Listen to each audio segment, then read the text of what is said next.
The October rain came down in sheets, hammering against the windshield of Ethan Caldwell's sleek black Mercedes as it eased through the grand iron gates of his estate on Ridgewood Drive. At 46, Ethan was the most feared CEO in Chicago, known for closing billion-dollar deals with a stare and firing entire departments over brunch.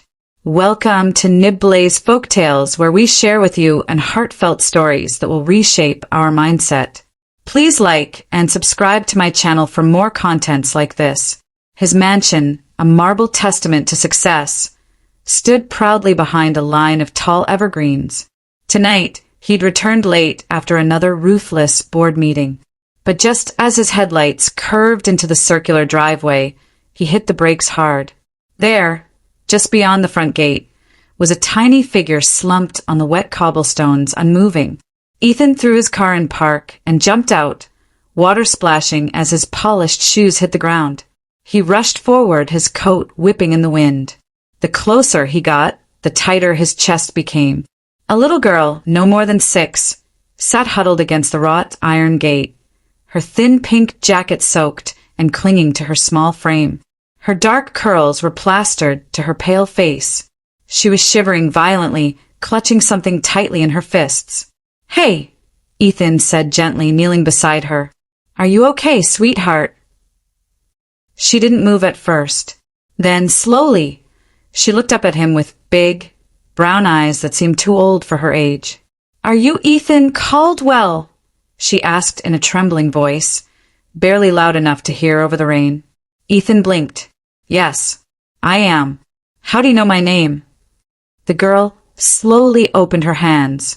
Inside was a damp, crumpled photograph. Ethan took it with cautious fingers. The sight of it made his breath catch. It was her, Sophie, smiling that unforgettable smile. Ethan felt his knees go weak. "Where did you get this?" he demanded. "From Mommy," the girl replied softly.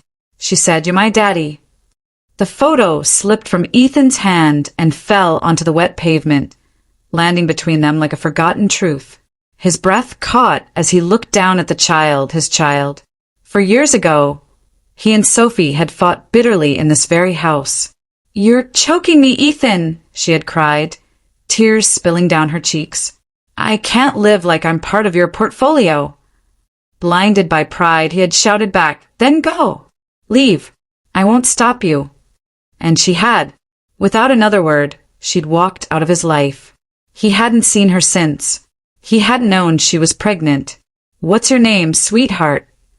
Ethan asked, his voice unsteady. "Lena," she said quietly. "Mommy said my real name is Lena Caldwell, but sometimes we had to use different names." She tried to stand, but stumbled. Ethan quickly scooped her into his arms. She felt so light, like a feather soaked with rain. "Where's your mom now?" he asked, his heart pounding. Lena laid her head against his chest. "She went out to get medicine 3 months ago," she whispered. She said she'd be back soon, but she didn't come home. I waited and waited. Ethan's heart broke into pieces. As he carried Lena inside, his mansion felt different. The grand chandeliers and marble floors had always symbolized power, but now they felt hollow and cold. He placed her gently on the velvet bench in the foyer. She stared up in awe at the crystal lights above. "Are you hungry?" Ethan asked, suddenly aware of how fragile she looked. Lena nodded slowly, still holding the wet photograph. He led her to the kitchen, where sleek granite counters and untouched appliances greeted them. Ethan opened the fridge and frowned. "Only takeout containers and bottled energy drinks. How about scrambled eggs?" he offered. Lena climbed onto a tall bar stool, swinging her little legs as Ethan scrambled eggs for the first time in years. "You know," he said, cracking eggs into the pan, "I haven't cooked since, well, a long time." Lena didn't say much, just watched him with wide eyes. "Mommy taught me how to make toast," she said after a moment. "But we didn't always have a toaster. Sometimes we had to eat cold bread." Ethan's chest tightened. "Did you two move around a lot?" Lena nodded. She said we had to keep moving, that the bad people were looking for us. Ethan set a plate in front of her, watching her eat with quiet gratitude. "What bad people, Lena?" he asked softly. She shrugged, then looked down. Mommy was always scared. She never said names, but once she woke up crying and said, "Not Dylan. Please, not Dylan." Ethan froze. Dylan Caldwell, his younger brother. They hadn't spoken much in years. Not since their father's funeral. But Dylan had always envied Ethan's success and Sophie. "Did your mom ever say who Dylan was?" Ethan asked carefully. Lena shook her head. Just that he scared her. By morning, Ethan had transformed a guest bedroom into a child's paradise. Princess sheets, plush animals, nightlights. He called in a nanny, Mrs. Benson, recommended by his lawyer. She was warm and gentle, and Lena clung to her immediately. But later that night, screams pierced the silence. Ethan rushed to the room to find Lena thrashing in bed, tears streaming. "Mommy, don't leave me," she sobbed. Ethan scooped her up, holding her tightly. "You're safe now," he whispered. "I've got you. I'm not going anywhere."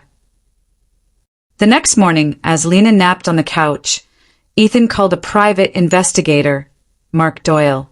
"I need you to find someone," he said. "Her name's Sophie Lynn. She's been missing for 3 months. She left behind a little girl." "Any leads?" Doyle asked. Ethan paced. "She might have gone by Anna or Beth. Used different names.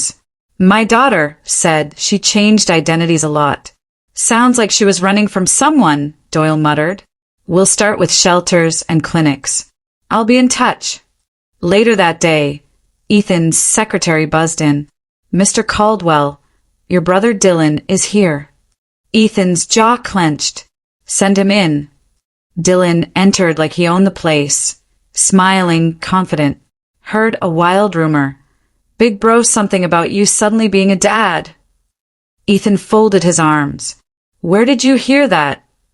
"People talk," Dylan said, eyes flickering. "So is it true?" "Her name is Lena. She's my daughter with Sophie."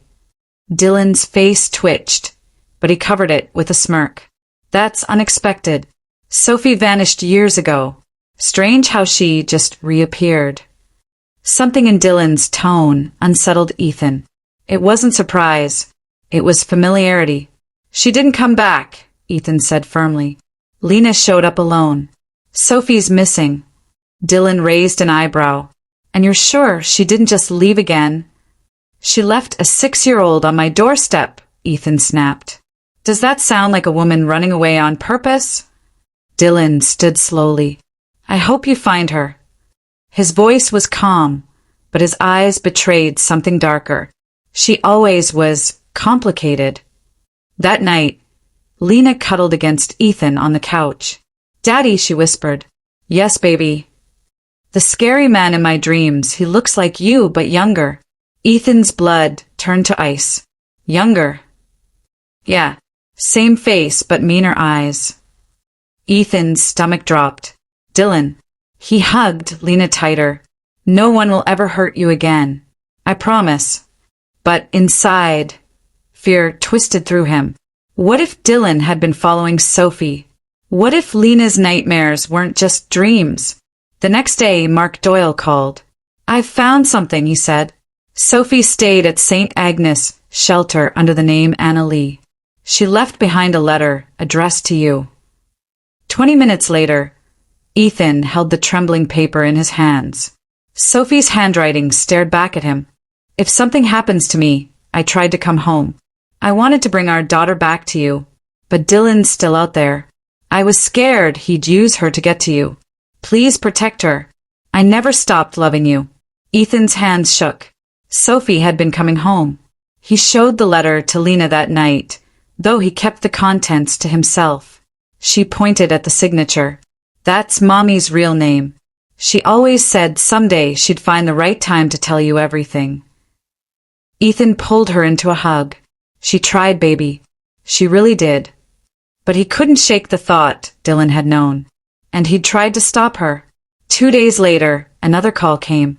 "We found her," Mark said. "Car accident.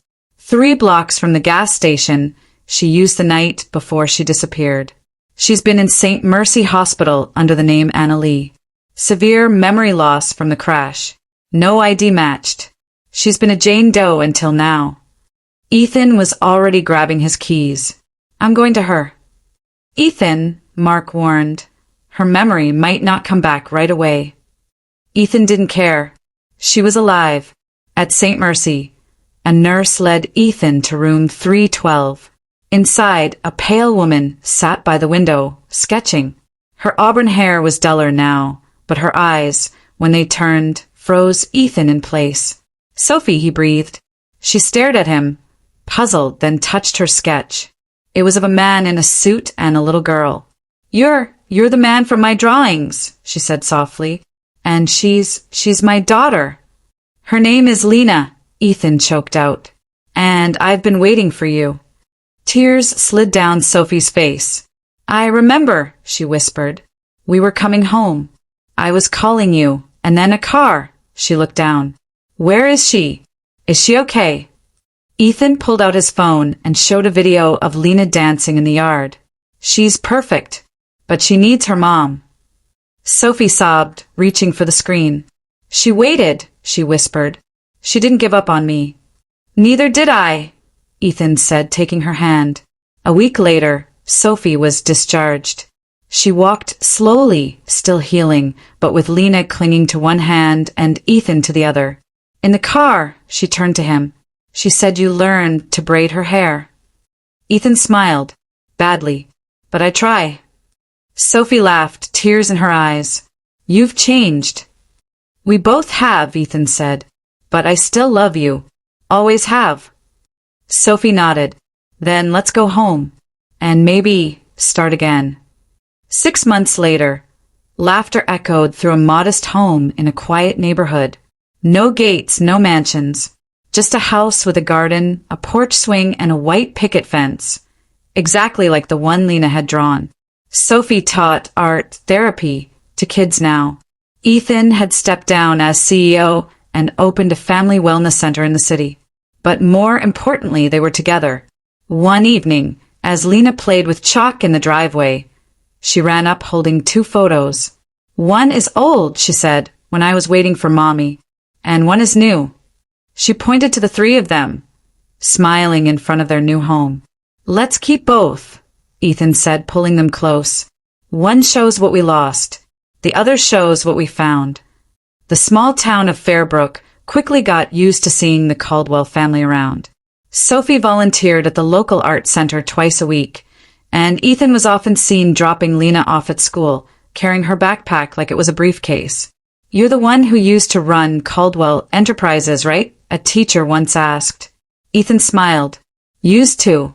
Now I run bedtime routines and peanut butter sandwiches. He didn't miss the boardrooms. Not even a little. The smiles he earned at home meant more than any deal he ever closed. Lena thrived. Her grades soared, and she made friends easily. But some nights, the shadows of the past crept back. One evening, Sophie found her curled under the covers, her small hands shaking. Did Dylan find us again? Lena whispered. Sophie sat on the edge of the bed and pulled her daughter close. No, baby. He's far away now. He can't hurt us anymore. Ethan joined them, wrapping his arms around both. This is our home, he said gently. You're safe here. Always. Still, healing wasn't a straight line.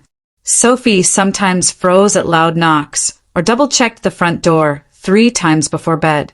One morning, Ethan found her staring blankly at a packed suitcase. I don't know why I did this, she said softly. Habit, I guess. When things felt too calm, we always ran. Ethan took her hand. We don't run anymore. We breathe. We stay. Sophie nodded slowly, tears welling up. I want to believe that. Then let's keep believing together. A letter came in the mail one rainy Tuesday, official notice that Dylan Caldwell had been denied bail and sentenced to federal prison. Ethan read it aloud in the kitchen, while Sophie stirred soup and Lena colored at the table. So it's really over, Sophie whispered. Ethan nodded.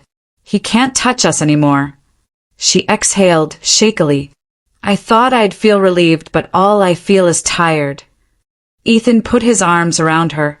You've been fighting alone for so long. Now we fight together. That night, Lena crawled into bed between them, her stuffed rabbit in hand. Can we have a backyard party when Mommy gets strong again? She asked. With cake and dancing and lights in the trees. Ethan laughed. You're planning a party? Mommy missed my last birthday, Lena said quietly. Sophie's eyes glistened. Then we'll throw the best party this town's ever seen, she said. You deserve all the joy in the world. And Lena smiled, finally feeling like her little world was whole again. Weeks passed, and Sophie's confidence returned slowly. She hosted her first community art class and smiled when a child called her Miss Sophie with paint-smeared fingers. You were amazing today, Ethan said as they walked home. I was scared, she admitted, but I kept thinking, if Lena can face her nightmares, I can face a room of kindergartners. He kissed her forehead. You're stronger than you know. She looked up at him. Only because you held the pieces while I found my way back. One Sunday morning, they sat on the porch swing with mugs of hot cocoa. Lena ran barefoot across the grass, chasing butterflies. I forgot how much I missed this, Sophie said. The quiet, the peace, watching her just be a kid. Ethan smiled. It took losing everything to learn what mattered. Do you think she'll ever forget those months we were apart? Sophie asked. Ethan glanced toward Lena. She might forget the fear, but she'll never forget that you came back. Later that week, Lena brought home an assignment. Draw your family. She handed her drawing to Sophie with a proud grin. It's us, and the garden, and Daddy fixing the fence. Sophie laughed softly.